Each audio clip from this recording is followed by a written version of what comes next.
cùng xem 6 điểm nổi bật trong phim Em đẹp hơn ánh sao của Đàm Tùng Vận và Hứa Khải là gì nhé. Bộ phim lãng mạn kinh doanh thành thị Em đẹp hơn ánh sao có sự tham gia của Hứa Khải và Đàm Tùng Vận, được chuyển thể từ tiểu thuyết Em đẹp hơn Bắc Kinh của nhà văn Cửu Việt Hy. Trong vở kịch, Hứa Khải đóng vai nam chính Hàn Đình, anh phải lòng nữ chính Kỳ Hàn, do Đàm Tùng Vận thủ vai, ở trường cấp 2, nhưng anh lại đi du học ở Đức và không có thời gian thú nhận tình yêu của mình. Sau khi trở về từ nước ngoài 10 năm sau, hai người gặp lại nhau và chương tình yêu giữa ông chủ và nữ doanh nhân cuối cùng cũng bắt đầu. Video này sẽ điểm qua 6 điểm nổi bật của Em đẹp hơn ánh sao. 1. Hứa Khải vào vai ông chủ nhẹ nhàng, gọn gàng và đẹp trai, rất bắt mắt.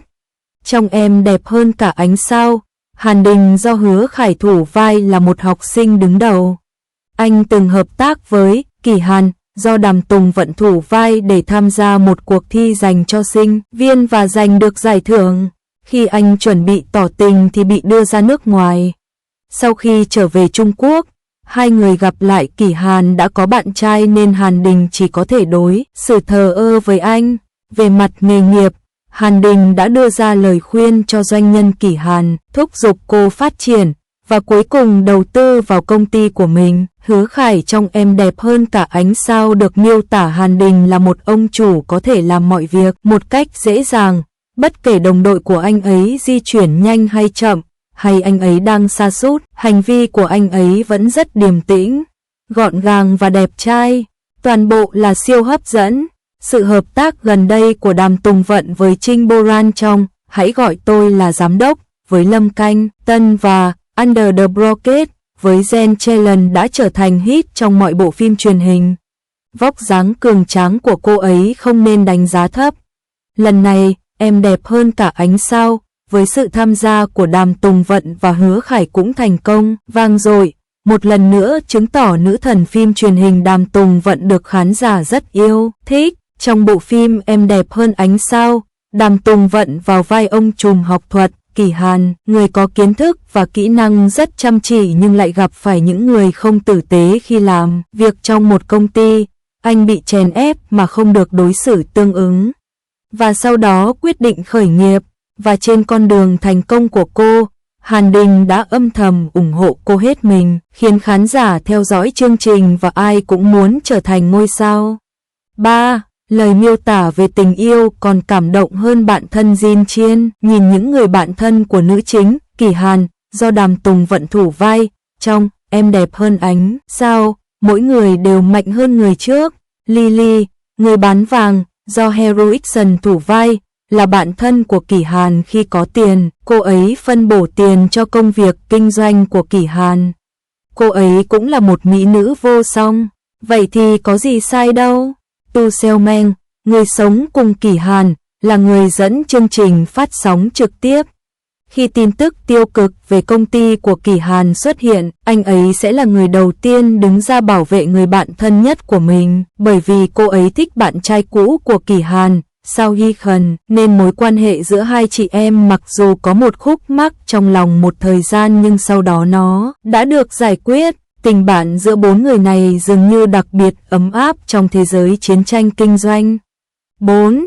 Các chương trình phát sóng trực tiếp của người nổi tiếng trên Internet và văn hóa quán bar của giới trẻ đều được ghi lại. Danh tính người bạn thân nhất của nữ chính, Tu Selman, với tư cách là người dẫn chương trình phát sóng trực tiếp, không chỉ mô tả cuộc sống trực tuyến hàng ngày của phụ nữ thành thị đương đại mà còn phản ánh Lulinchia, người đóng vai chú nhỏ của Hứa Khải. Hàn Đình trong vở kịch, anh là quản lý của một quán bar. Thông qua việc thành lập, đầu tư và mở quán bar này, anh cũng đưa khán giả đến xem cuộc sống về đêm mà giới trẻ hiện nay ưa thích. Về phần Tu Selman và Lulinchia, họ có cùng sở thích và là một cặp kẻ thù hạnh phúc. Chuyện tình của họ đi từ không ưa nhau đến hạnh phúc bên nhau, quá trình đó diễn ra vui vẻ và đáng yêu. 5. Con đường tiến tới hôn nhân và tình yêu của gia đình giàu có dựa vào sức mạnh. Trong Em đẹp hơn cả ánh sao, xuất thân của Hứa Khải quá tốt. Dù Đàm Tùng Vận thông minh và có năng lực, nhưng ông nội của Hứa Khải vẫn không thích việc cô tự lập, không có lý lịch, nên vẫn còn một số trở ngại phải vượt qua trong phim. Quá trình yêu nhau của hai người. Tuy nhiên, kịch bản cũng củng cố thêm số phận giữa họ, hóa ra cả hai đã tình cờ gặp nhau khi còn nhỏ.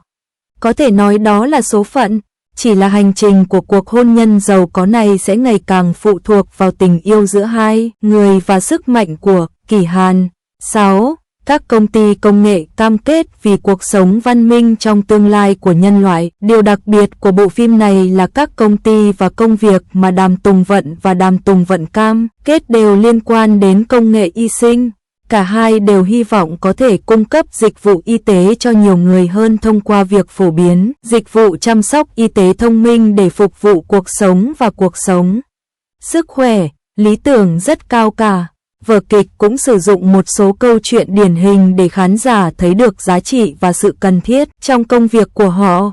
Về phần âm mưu chiến tranh kinh doanh, điều này là không thể tránh khỏi. Đây cũng trở thành việc Hàn Đình đầu tư vào công ty Kỷ Hàn, Sinh Khẩn, làm vỏ bọc và sau đó trở thành nguyên nhân chính cho sự phát triển tình cảm của hai người. Sức hút của Hứa Khải và Đàm Tùng Vận trong Em Đẹp Hơn Cả Ánh Sao không chỉ trở thành quán quân về rating mà còn vượt qua bộ phim Sauvignon Blanc mùa thứ 2 do Dương Tử đóng chính. You Are More Beautiful Than the Starlight của Hứa Khải đã thu hút cơn sốt ở nước ngoài.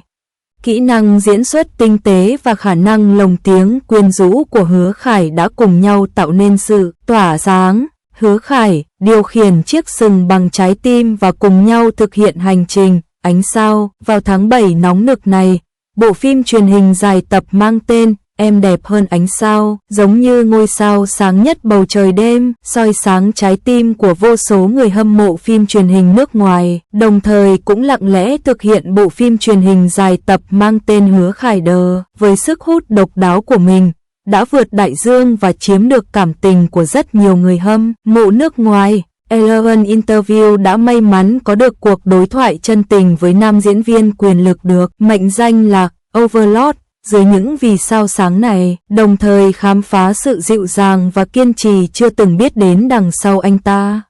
Đừng giả vờ xa cách, hãy bày tỏ tình cảm bằng trái tim. Trong Em Đẹp Hơn Cả Ánh Sao, Hàn Tinh, do Hứa Khải thủ vai, không phải là một ông chủ lạnh lùng và độc tài theo nghĩa truyền thống. Anh diễn giải sự rối loạn nội tâm của nhân vật một cách tinh tế và thực tế hơn. Hứa Khải thẳng thắn nói, tôi luôn tin rằng vai diễn này không phải là diễn xuất mà là bắt đầu từ trái tim và cảm nhận được niềm vui, nỗi buồn và niềm vui của anh ấy. Trước ống kính, nắm bắt chính xác tâm hồn nhân vật giúp khán giả vô tình chia sẻ niềm vui nỗi buồn với Hàn Tinh. Đuổi ánh sao, ngoài yoga, trong cuộc sống hàng ngày, Hứa Khải là một người hâm mộ trung thành của yoga và tìm thấy sự bình yên, sức mạnh nội tâm nhờ yoga. Tuy nhiên, khi câu chuyện Em Đẹp Hơn Ánh Sao dần hé lộ, anh kiên quyết ngừng tập yoga và dồn hết tâm huyết theo đuổi show diễn. Từ tập 35 đến chương phụ, anh xem hết một lượt và vô cùng xúc động trước tình bạn sâu sắc của các nhân vật trong vở kịch. Cảm giác đó giống như cái kết cuối cùng mà Hàn Tinh mong đợi. Hạnh phúc của họ dường như đã trở thành chỗ dựa trong lòng tôi. Lời nói của Hứa Khải bộc lộ những cảm xúc sâu sắc của anh đối với tác phẩm. Sự quyến rũ của lồng tiếng, âm thanh đi vào trái tim. Điều đặc biệt đáng nói là phần lồng tiếng của Hứa Khải trong vở kịch cũng rất ấn tượng. Anh sử dụng giọng nói của chính mình để tạo thêm nhiều tầng lớp và màu sắc cho nhân vật, giúp khán giả đến gần hơn với thế giới nội tâm của nhân vật khi lắng nghe. Nhiều khán giả bày tỏ hy vọng Hứa Khải có thể lồng tiếng cho mình trong mọi tác phẩm trong tương lai, bởi đó không chỉ là việc truyền tải âm thanh mà còn là sự trao đổi cảm xúc. Những ngôi sao sáng và tương lai đầy hứa hẹn. Với sự nổi tiếng của Em Đẹp Hơn Ánh Sao, sự nghiệp diễn xuất của Hứa Khải cũng đạt đến một đỉnh cao mới. Anh đã dùng sự chăm chỉ và tài năng của mình để chứng minh rằng giá trị của một diễn viên không chỉ nằm ở vẻ ngoài quyến rũ mà còn ở sự hiểu biết sâu sắc và tạo hình nhân vật. Người hâm mộ phim truyền hình nước ngoài bày tỏ lòng biết ơn nhà sản xuất đã mang đến cho họ một câu chuyện tuyệt vời như vậy trong mùa hè nóng bức này, đồng thời cũng cảm ơn Hứa Khải đã dùng kỹ năng diễn xuất tuyệt vời của mình để dệt nên những giấc mơ đẹp cho họ lần lượt. Đồng hồ Los Angeles. Dưới bầu trời đêm ở Los Angeles, có một nhóm người dù đang ở nước ngoài nhưng thông qua màn ảnh lại có mối liên hệ mật thiết với các tác phẩm của Hứa Khải. Trong số đó, một số trở thành fan của Hứa Khải vì Em đẹp hơn ánh sao, trong khi những người khác lại âm thầm theo dõi từng bước trưởng thành của anh.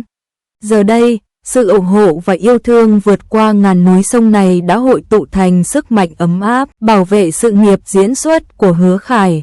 Bảo vệ em ở Los Angeles không chỉ là một lời hứa đơn giản mà còn là sự thể hiện tình cảm chân thành nhất của Hứa Khải trước vô số người hâm mộ nước ngoài. Trong những ngày tới, dù có chuyện gì xảy ra, họ cũng sẽ sánh bước cùng Hứa Khải và chứng kiến thêm nhiều vinh quang và thành tích của anh. Và Hứa Khải sẽ đáp lại những khán giả đã ủng hộ anh ấy bằng sự nhiệt tình trọn vẹn hơn và kỹ năng diễn xuất tuyệt vời hơn, đồng thời cùng nhau viết nên chương ngôi sao của riêng mình. Nếu bạn thích nội dung của video này, đừng quên nhấn nút đăng ký kênh để theo dõi, nhiều nội dung thú vị hơn sẽ sớm được gửi đến các bạn.